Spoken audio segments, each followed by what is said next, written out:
my way to this fancy restaurant to meet up with a friend from Canada, his wife, and their cute little baby. We're supposed to do dinner, catch up, and possibly discuss some business, real estate, steel, because he's actually in the steel industry. A little bit of backstory about him. His dad was super rich and kept the entire family in the dark. Like, he never talked about work or anything like that until he passed away. Well, actually, just before he passed away, he told them, hey, we're rich, you guys can have anything you want. And then he passed out, unfortunately, and all the wealth and businesses were split up between the three siblings and the wife. Now, the siblings did not want to operate the businesses, so he took over, and they're in the steel. They broker some steel purchases, and on top of that, they actually have a couple of facilities where they store steel because it has to be stored at a certain temperature so it doesn't lose its quality. I didn't know that about steel. But yeah, he's here now. He's half Egyptian, half American. So he's got some connections that he tries to utilize every once in a while back in the Middle East. The last deal that this guy did involving the Middle East was a salt purchase. Do you want to be in it? Where I was actually in the car with him, and he was on the phone with his contact in Egypt, bought about 3 million Canadian dollars worth of salt, and within the same drive actually sold it to one of the main cities in Ontario, because Canada goes through a lot of salt with all the snow that we get. So I think back then his profit margin was about $400,000 in one phone call, which is crazy to me. He's super smart, super humble, and a younger guy actually, which is very impressive. Another thing that I just noticed is people are super nice, especially with the camera out. Some of them want to be in it. Some of them are just asking about the camera, what I'm recording. It's not as awkward as I thought it would be doing it like in public with tons of people around, because the past few weeks I've been trying to do it when there's not that many people around. But this definitely gives me a better perspective. It makes me more comfortable to record in public. I do have to wear my microphone though. Woo! Just to make sure the sound quality is gonna be decent. I'll make a habit out of it.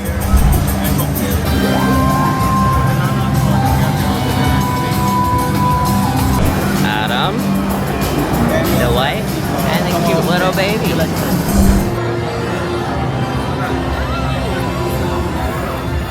Cute baby. Hi.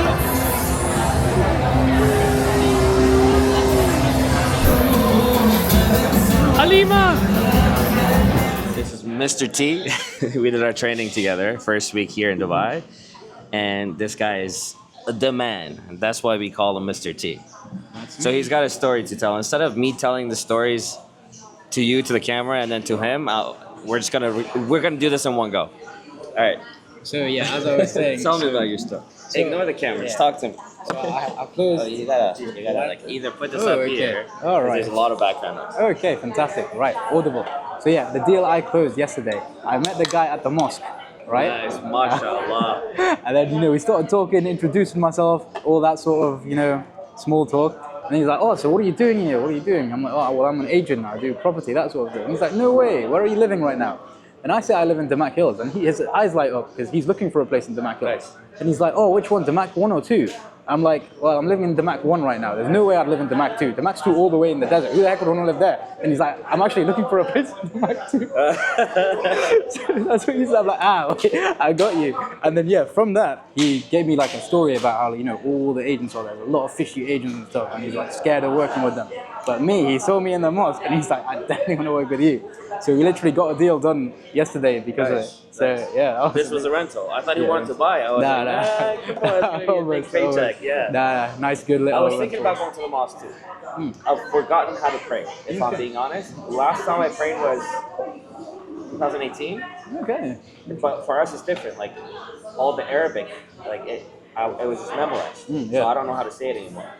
But I'm thinking about going to the mosque, man. Like, aside from the fact that like every time I hear the azan, it feels so peaceful. I love it. So I'm like, you know what? At least once a week, I want to go to the mosque. And on top of that, like making relationships with certain clients. I went to the mosque just there, nothing but G-Wagons parked outside. So I would say if I was working here and I was in that mosque, that would have been, that would have been interesting. Yeah. So Liam, my manager, Liam had a listing that expired. He had an exclusive for 6 months, no viewings, no nothing. It expired. It was listed for 23 million. It's at the address, penthouse unit, duplex, 3-bedroom. It's small but very beautiful. View is not the greatest. Like if you can see fountain, but you have to like go like this, or if you jump out of your balcony, you'll have a nice view on your way down. You know? Yeah.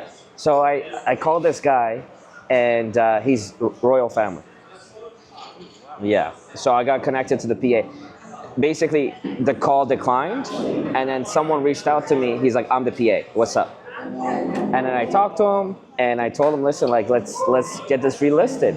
And he's like, "How much? Whatever." So I put together this whole very comprehensive report, being like, "Listen, it's worth 12 right now. This is the first address. This is like the oldest one. So the bigger units are starting to depreciate, unfortunately. They bought it for 14 in 2012. So that's an L. That's an L." He's like the guy doesn't need money. He's like, "I'll keep it if I have to, but if we were to go on the market, what is the highest you think we could get away with?" I'm like, "I'm not gonna list it for anything more than 20." So I said 19.5 is what I'll list it at.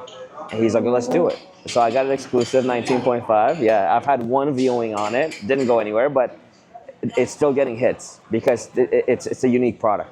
The PA is super nice. Every time we talk on the phone, he's super nice, man. And I'm like, let's go for some shisha. So we actually came here. We smoked some shisha, and he's an older guy. He's like in his 50s, but he's got a son my age. So like the connection was good. After like I just told him about my story and what I've done and all the projects I've worked on in like Canada, US, or whatever.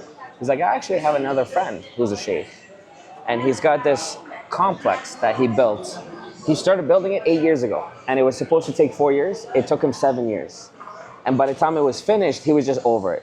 Now he doesn't even want it anymore. Like his plan was to just let's build this and then collect the cash flow and just retire." Basically, he built a marina. They redirected water, built the marina, and there's like six structures. It's all commercial space. It cost him 1.3 billion dirham. And he just wants to get that. He's like, "I'll sell it for 1.3. I don't need to make money." So I took it to the office. I took it to the CEO. And I'm like, "This is what I have." He looked at it. He's like, "Me." They don't know what to do with it. Like our commercial department is not as big as our residential. So they don't know what to do with it. So I've been talking to the Abu Dhabi manager and the downtown manager in commercial to like come up with a plan to pitch this guy. Be like, "This is what we're gonna do." The problem with this lot is the fact that it's GCC, which means only another local can buy it, right? So it's very challenging to move it.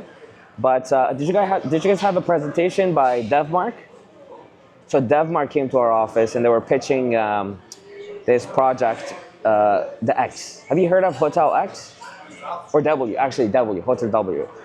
They're like a 5-star hotel. And they're building a 5-star residential experience in like east of downtown. I don't know where exactly. But they're huge. They sold a Kempinski address in 1 day. Like they were the marketing team behind it. So after the meeting was done, I pulled them aside. I'm like, "This is what I have. Put together like a marketing plan." And they're like, "Sure."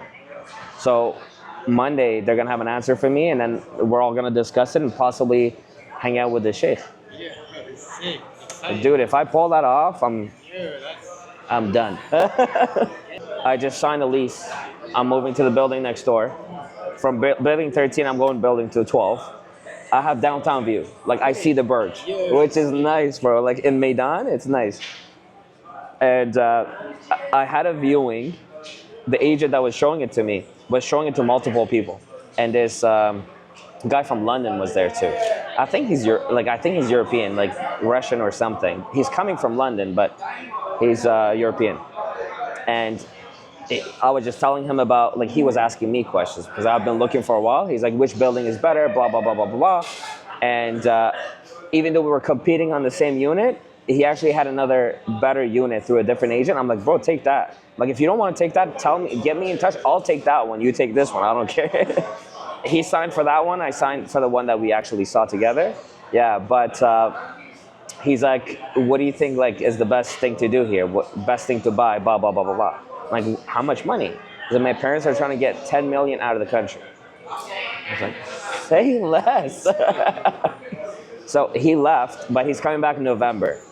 And he's like, as soon as I come, like, we're gonna sit down and talk. So you just mentioned that you're an introvert. I used to be an introvert, man. Like, I used to turn into a tomato every time someone talked to me. Back in high school, grade 9, I had a massive, massive crush on this one girl. Okay, so I was shy to begin with. Like, my family members, like aunts, would come over and they'd be like, hey, Farzan, and I would turn into a tomato, go hide for a couple hours, you know, until I got comfortable. And I wasn't that bad. you know, I was really bad. And then add the fact that I didn't speak English to the equation, insecure, shy, it was horrible. This one girl, bro, like a couple months into the school year, she just blocked my way, like she was at the door. She's like, you're cute. And I had nothing to say, and I froze. I said nothing, I like ruined it. That was my chance.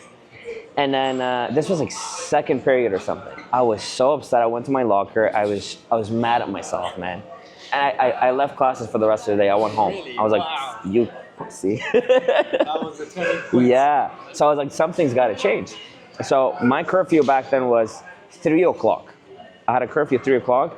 The bell rang at 3:05. I would get in trouble every day. My mom would call me at 3:02 being like, where are you? We were in a new country. She just didn't know like how safe it was or how unsafe it was. So as soon as class was done, I would run to my locker and then run home because she wouldn't get it, man. Like every day I'm telling you, it's 3:05. So I told her, I'm like, listen, I need to come home at like 5. She's like, why? I'm like, I want to go to the mall with my friends. I had no friends back. I had no friends. So I got the okay to go to the mall. My plan was back in Canada, the malls have the same layout. Like if you want to go to a certain store, it's always on the right side on the second floor, whatever. So we had the Bay and then Sears, right? My plan was like, okay, I'm gonna walk from Bay to Sears and I'm just gonna talk to random people. Yeah. Throw yourself in the deep end. First 3 days, dude, I did this walk for 2 hours, did not talk to a single soul. I would be like, and then I would freeze or turn into a tomato, start sweating. It was horrible. And then fast forward, I'm like, okay, if this is not gonna work. If I don't talk to 5 people, I'm not gonna go home. And if I don't go home, I'm in trouble, right? So the next day, I showed up to the mall and this old couple, they were walking with their walkers, bro. And I'm like, hello. And they're like, hey, how are you? The tomato, keep walking. Did that for a couple of days, then I got comfortable. I was like, how's the weather? Like chit chat, like small talk, right? It got better. Then it was like nothing to me. It was no challenge anymore. So I'm like, okay, I'm gonna start talking to people a little bit younger. That day, I don't know what was happening. I don't know if it was a holiday. Nobody was at the mall, man. So I went to get myself a drink from McDonald's, and the only person that was there was a girl my age. So I started talking to her, and she also spoke broken English. So I'm like, can I have your number? And she was so cute, not like face-wise. She was just like panicking. She's like, I don't have a phone. Like I don't have a number. I promise I'm not lying to you. Like, can you email me? Bro, she gave me her email address. I know. So once I pulled that off, I was like, the next couple of days, it's got to be 5 numbers before I go home. Oh, wow. Yeah. Yeah. Level up. Did you end up emailing her? No, I didn't. No. No, not only that. So every day I was getting 5 numbers for 3 weeks straight. Wow. Every day, Monday to Friday. And I did not save any of those numbers. I would have them put it in and I would just like exit. Because I wasn't trying to like get a girl. I was trying to like get over my fear of talking to people. But then after that, I just put me in any room, I'll talk to anybody. 5 numbers a day, let's say 5 days a week. 25 broken hearts in a week. Every week. That's Basically, amazing. I know. If you think back about it, I'm like, fucking dick move. That's great. I think it's called like exposure therapy, where you like throw yourself in the deep end straight away. So I watched something online where the guy was saying no one's really an introvert.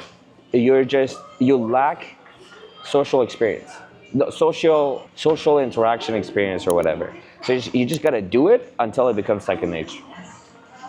He's like, if you go a couple months without talking to people, you'll become an introvert. So the thing is, the trick is just put yourself out there, and it's like practice. Just practice daily.